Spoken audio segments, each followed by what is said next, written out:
Hi, I'm Angie Matheson with Windermere Group 1, and I have the honor of being here today with Desiree Reynolds. She's the Program Director over Human Trafficking for SARC. SARC stands for Support, Advocacy, and Resource Center. So thank you, Desiree, for being with us today and participating in the Windermere Walk for a Cause.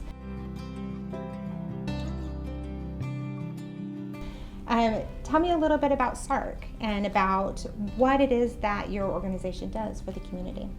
So our organization is a community nonprofit that provides services for victims of crime and their non-offending family members and friends. All of our services are free and confidential and available 24 hours a day. I actually began as a sexual assault advocate 18 years ago, and I was an advocate for 7 years, and then I became a volunteer advocate when I left. I was working another job, which was kind of a conflict of interest being a volunteer, so I moved to a board member position, and then I came back to the agency when the human trafficking program came available to run it. So altogether, I've been here for 18 years and involved with the agency. It's something I believe in, and it's where my heart is. If I were to ask you what your why is for working with SARC, what would it be?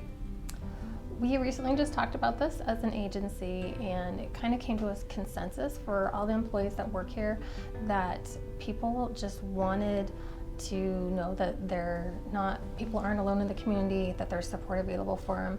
And most people who work here are wanting to be that person that maybe they didn't have in their own life when they were going through something that was difficult. So people just want the community to know we're here to help them in their trauma and their healing, and we will walk alongside them.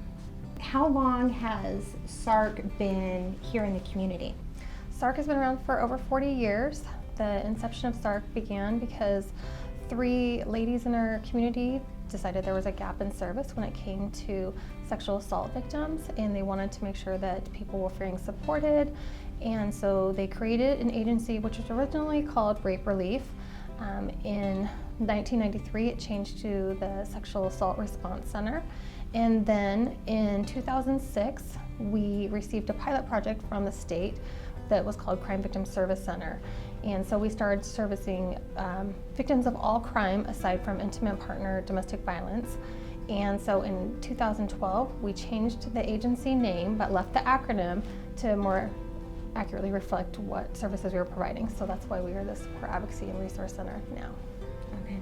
And you guys partner with other, with like law enforcement and other members of the community to be able to help, right?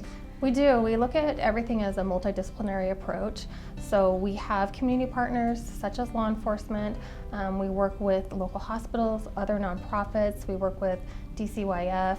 We work with small businesses depending on what it is for. And we just wanted to make sure that we get enough awareness out in the community, and then also make sure that service providers are aware of how we can assist them. One of the things that I really like about SARC, and one of the things you do, is also a big push on prevention, right? Yes. So how do you go about awareness and prevention for some of these issues? So we have 2 prevention specialists and then a 3/4 time person as well, and they go into schools, to service clubs, churches, other organizations to provide awareness on multiple topics to do crime victim prevention. Also, intervention work happens in the different programs. We do outreach to places that we think there may be more vulnerable members of our community, as well as doing community events. We do a lot of booths. We are involved in several community projects that come about, and we are responsive to go pretty much anywhere anyone will ask us, as long as we can get the material and the information out. Which is so amazing that you guys do that. And I think so often I hear from people when this is an organization that my family feels really strongly about supporting in the community. And so one of the things that I hear back from people all the time is human trafficking. This is just Tri-Cities. Those are issues that really affect bigger places like Seattle and Portland and areas like that. But that's not the case, is it? No. So I am the program director over the human trafficking department here. We have expanded our program in 2017. We did see victims of human trafficking prior to that in the general crimes program, but we wanted to put a specialized effort because we knew it was a gap in service that we were seeing in this community. So we did a lot of outreach efforts. We started partnering with places like Union Gospel Mission, the hospitals, making sure that people who were seeing that type of clients were aware of our services and what we could provide, in trying to fill that gap. And since then, we have had over 450 clients through our program in the last 4 years, so it's definitely been needed in the community. Yeah, absolutely. So my husband works in the medical field in the emergency department, and I know that he works really closely with SARC and with Desiree in awareness to other healthcare professionals about the need to be able to help these individuals that they oftentimes will see. So it's just a really valuable service that you provide. How have you seen your organization have an impact on somebody in the community? So I would say that I had a client who, she was heavily addicted to drugs when I first met her. We worked and were able to get her into a substance abuse treatment program in a different state to get her away from some of the harming behaviors that were here. And once she graduated from that treatment program, she provided me with several updates. And she'd finally gotten a full-time job. It was the first time she'd ever gotten one, and they tried to pay her under the table. And she called me and let me know that she had walked away from the job because she said, after working with your organization and with the treatment program for so long, I realized that I have worth. And after that, she was able to get another job really quickly, and she contacted me when she found out she was pregnant. She would send me the ultrasound pictures. She let me know when she was in labor, and I still get regular pictures now seeing her child as it is growing up. So just one of those things where they call in to say, you know, like, you were the one person that was there for me when no one else was, and look at the life I've created now. So yeah, those things are great. What does it mean for somebody if they want it to be a volunteer advocate? What do they need to do to?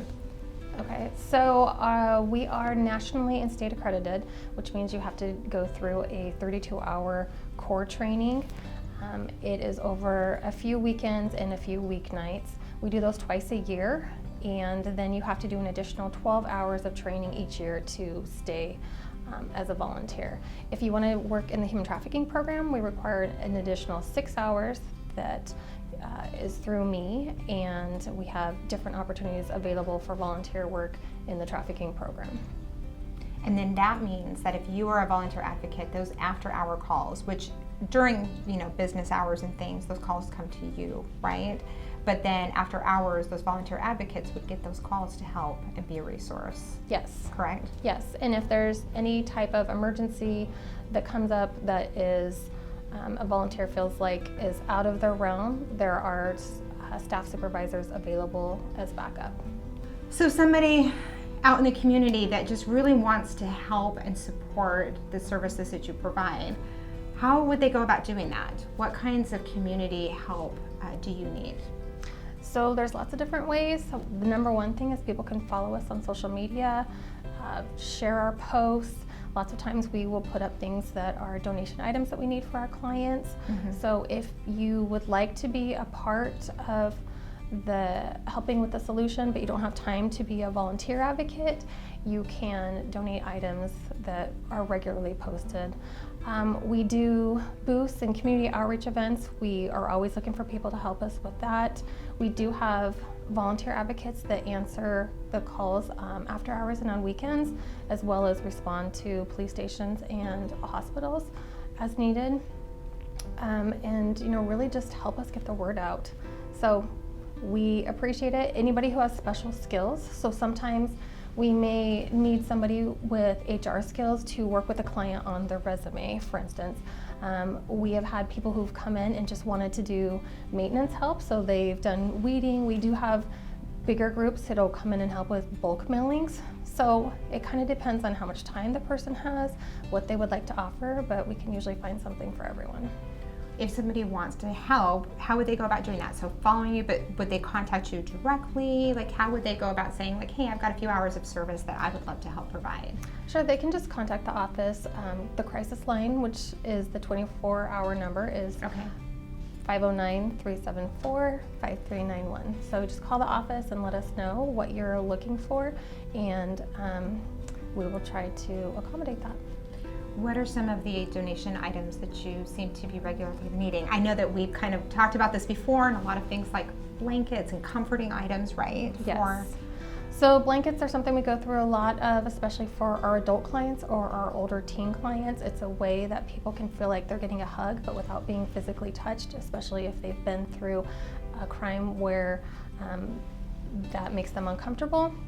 You go through a lot of body wipes, both for adults and for children. We go through a lot of diapers. Black leggings are something we go through a lot of, because people do contact us when they are at the hospital, when they're getting out of jail. A lot of our clients have their items stolen frequently, so we do take clothing donations of all sizes. And sometimes we need specialty items, like we go through a lot of backpacks or duffel bags. Those are something that we can always use. And then a lot of snacks and water bottles as well. It's amazing. You guys do such a valuable thing for some of the most vulnerable people in our community. So just really appreciate the work that you guys do. It's amazing. Thank you. And so I hope that you guys, if you have the opportunity, and certainly I would imagine that funds are something that could be used, right? Yes, you're always welcome to donate financially to us. Yes, and so, through our Windermere Walk for a Cause, there's an opportunity, there's a GoFundMe account for SARC, and so if you have the opportunity to go and make that donation, every little bit helps with this cause. So please go and make a donation and help them out. So yeah, thank you, Des. We just Thank you. appreciate the work that you guys do here. Well, thank you for letting us be a part of the project.